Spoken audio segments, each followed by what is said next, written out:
Hey, what is up, guys? Welcome back. Today we are doing an update on the IS300, and as you can see behind me, it's on jack stands and not running. So I'm going to go over a little bit today of what I've been dealing with, some of the little do's and don'ts, and hopefully this will help somebody else down the road that's either come across this or is having this issue currently. I know I stumbled across some videos that helped me, so I figured I'd pass along some more information of what I found on this IS300 chassis. So let's get to it. Before we get started, I want to say a couple thank yous. First and foremost, my boy Sean, thank you. He videoed the last couple of videos of the IS300 with the engine and getting everything up and going. I apologize, it wasn't even in my realm of thinking to video the experience. I was just more worried about getting the car started. And so Sean, thank you, you did a great job and I greatly appreciate it. So without him, we wouldn't have any videos of the IS300, so thank you. Secondly, I would like to thank my boy Irvin Ortega. You've seen him in the channel, some of the other videos. He's got his own channel, check him out. He's got some IS300 content, he's got some other projects he's got going too. Does great videos. He also videoed the IS300 as well. Check his channel out, check out the video. Irvin, greatly appreciate it, so thank you, bro. Going forward, here we are. I've ran into some issues with IS300, which is why it's in the condition it's in right now. So I'm just going to kind of hit some bullet points today and kind of go over and show what I did. It's been a headache because I've not quite understood what the hell's been going on, but I figured it out. And lo and behold, this isn't factory OEM stuff. This is entering a different realm of performance and things that I'm not used to. So it's been a huge learning curve. So I'm hoping this information will help somebody else out there that's dealing with the same issue. So let's get going. First and foremost, this was my first major issue that I was dealing with. I would sit here, crank the car, and I was getting no fuel pressure. And I was like, man, what the hell? But if you look back on one of the previous videos of the IS300 and it being run outside the shop, and we were just letting it sit there and idle, and all of a sudden it died. Well, lo and behold, my first mistake was with this Aeromotive fuel pressure regulator. You have your inlet, what I thought was the outlet, but it's actually two inlets. So each side has two inlets, and then the bottom's the outlet. Well, I had the outlet sitting on the side here, so the fuel was just sitting here and just kind of pulling up. So it was low fuel pressure, and anytime I went to use the adjuster to adjust the fuel pressure, nothing was changing. So that was my own stupid move. I didn't even look at the instructions. I just figured these were all ports and it was going to come in where it was going to come in and go out wherever it was plugged off or going out. So huge learning curve there. Read your instructions, it helps. So I got this routed correctly, coming off the factory fuel rail, just drilled a hole, got that all tapped in there, used braided lines here, ran it all the way back for the return. Got this all set up. Well, so I did that and it was running fine for a little bit, and then all of a sudden I was just getting no fuel pressure, and I was out here just cranking and cranking and cranking and cranking and cranking the car, and just freaking nothing was happening. It was driving me nuts. So got on YouTube. I was just kind of randomly stumbling across some stuff, and I stumbled across this guy. Forgive me, I think it was called Pete's Carport, I believe. He had a SC300 with a 2J that he turboed. And I was sitting there watching his video, and he was talking about how the cold starts first thing in the morning took forever. But he was out here just cranking and cranking, and then it would kind of want to stumble, and then it would die, and then it would, back and forth. And I was like, holy crap, that's exactly what I'm dealing with. Because I'm like, every time I was going like on a cold start trying to get it to crank, it was just, there was nothing. And I came over and I looked at the fuel pressure gauge and it was just showing zero. There was nothing. So I was like, dang, what the hell's going on? But I thought, it's a brand new fuel pump. There's no way that fuel pump's bad already. I mean, I made 360 horsepower in this thing and it was running fine. The only thing I changed was return line. So with the SC300 chassis, he had mentioned that there is a fuel pump ECU, and most people, I guess, once they upgrade their vehicle, they just bypass that ECU and get rid of it. So this is where Ben, thank you. You were right all along. He had told me to hardwire the fuel pump from the very beginning, and I just kind of ignored it, but you were right. That was my issue. So once I figured out what my issue was, okay, let's rewind. So the IS300 chassis has, with the wiring diagram, you see it's got The relay, a resistor, goes to the pump, sends back to from the sender to the cluster that gives you your fuel gauge reading. So I found that the resistor had gone bad, and Toyota has their repair manual that specifies how to test to see if the fuel pump resistor. And so it's just 2 wires. It's an ohm test. Toyota loves their ohm testing. I'm just going off of what their repair manual is. There's only 1 step, so I'm just going to quickly go over this and show you that this is what I found and that it was out of spec. Normally, so this is the fuel pump resistor here. Just 2 wires, little connector. That's from the computer side. There's the connector.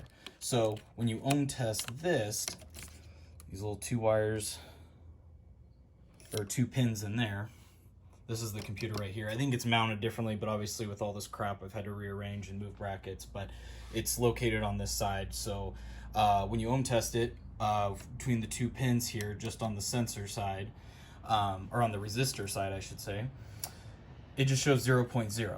And spec is 0.3 to 0.35. So according to the repair manual, it's out of specs.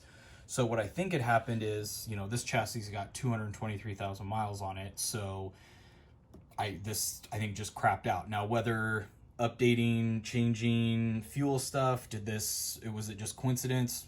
It's hard to say. So basically, when you look at the wiring diagram, I'm just eliminating everything. So I just did straight battery voltage to a relay that I have located into the trunk, and basically it's just a key on source. So when I turn the key on, you hear that fuel pump already purging. It just, that's what I need, because that's the biggest problem that I'm having, is that the computer, the factory computer, I think is telling it or not giving it the proper voltage. Now, from what I've seen, read, heard, that this resistor is what's changing the voltage being sent to the pump. Well, I don't want there to be less voltage, because then there's less pressure, which is also what I've been fighting with the fuel pressure and trying to adjust it, and it's constantly changing. So we're just bypassing, so the computer has no say over it. So I have a trigger wire, key on, boom, automatically hits it, turn the car off, fuel pump turns off. So I thought about doing, you know, some race car shit, putting like a separate switch. So every time I get in the car, I got to flip the switch. But the other thing is I'm human, and I'm probably going to forget. And I'm going to leave the fuel pump running. It's going to kill the battery, kill the pump. Yeah, so I don't daily drive this thing, but, you know, I drive this thing out on the streets. I go to take a grocery store. I go to meets. I don't want to forget about it. So I'm just going to have it simple, key on. So that's what I did. And lo and behold, this son of a bitch fired right up after I did everything. Steady fuel pressure. I'm actually able to adjust it. I mean, it's just simple, dumb shit that's just been keeping this car from running. So I'm going to show you what I did and how I installed it and go from there. Okay, guys. So here we are back here at the location of the fuel pump. So underneath this cover, you got another connector. That's where the fuel feed from the pump to the front, and then now I've modified to bring back to the return here. So I have the feed and return and the connector. Well, so what I had originally done before I had done all this, you have the blue with a red stripe wire. That is your voltage from that resistor that comes back here that turns the pump on. Well, when I took my test light, put it on there to see if I was getting anything, and when I was cranking it, there was zero. There was nothing. No voltage whatsoever. So the pump wasn't turning on, which obviously is why the car wouldn't start. So what was interesting though is if I cranked it for a long enough time and I kept cranking and cranking and cranking, eventually it would kick on, but it was showing really low voltage. So basically what I did was cut that wire to use that so it would be the feed. So I'm running a relay that's switched. So when you switch it, what I mean by that is turning the key on, it jumps the relay, runs straight 12 volts from the battery, comes here, it's straight. I use the ground, which is the white with the black stripe. That's the ground. And then the yellow with the yellow, or I'm sorry, the yellow solid. And then there's another yellow with the red line. Those are for the sender that go up to the cluster to tell you where the fuel gauge is at. So I left the ground because that was just from here, goes to a straight ground. It's a good ground, factory ground. I left it alone. So all I did was cut the power wire, ran the voltage from the relay to here. So when that's triggered on, I've got 12 volts, it's kicking the pump on. All I did was just peel this back. Since that resistor's crapped out, I'm just leaving it plugged in, just leaving all that crap there. So in case the computer still needs or sees or whatever. So I just heat shrink this back, pulled it out. I left this. I'm gonna take some wire loom and I'm gonna cover this all up with electrical tape so it'll look OE-ish. So anyways, this was where I went with the fuel pump. This is underneath the back seat on the driver's side. So basically I took my other 2 wires from the relay, ran them behind the back seat into the trunk, and I mounted the relay and everything back there that I'm gonna go over just for accessibility. I mean, this is a huge piece of keeping this car running, keeping it running safe. So I just wanted easy accessibility. You could easily hide the relay and everything somewhere else. I just chose to put it in the trunk since kind of the battery's back there, everything's back there. I just want easy accessibility. Maybe that's the technician side in me that I just don't want to have to take a bunch of crap apart to find something. Or if, you know, something blows, a fuse pops, whatever. So, so here, I'm gonna go over real quick how I installed this. All right, there is the fuel pump relay. That's what I said. Here it is in the trunk on the driver's side, as you can see. I left this. I'm gonna take these wires, I'm gonna kind of wire loom them and kind of fasten them over here so it's kind of out of the way. But for all intensive purposes here, I'm showing you kind of what I did. I drew up a little drawing on a piece of paper, and I'll cut to that real quick so you can kind of see how I wired everything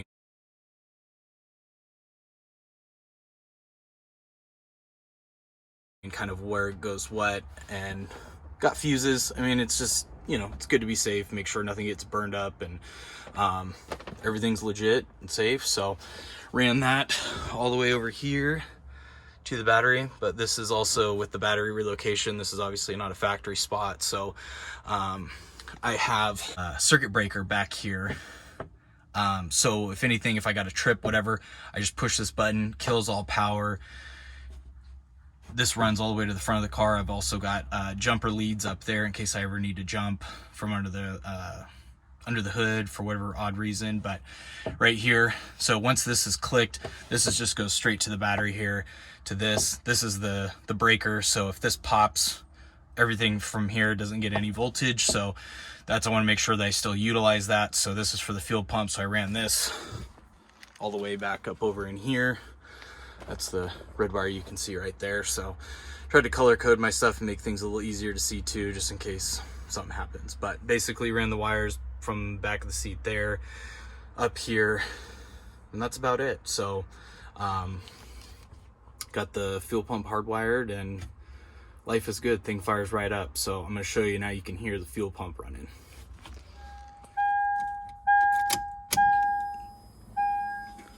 Oh, hear that? That's that fuel pump. That's what we want to hear. Go up here, boom, we got fuel pressure. You can hear that shit just flowing through there. Beautiful stuff. So anyways, that's that. That has been my biggest hang up through this whole freaking thing. I just didn't know. I mean, it's that simple. I guess I just overlook something simple. If it is simple, I just, you know, once again, I haven't dealt with stuff like this. So anyways, that's kind of the update here.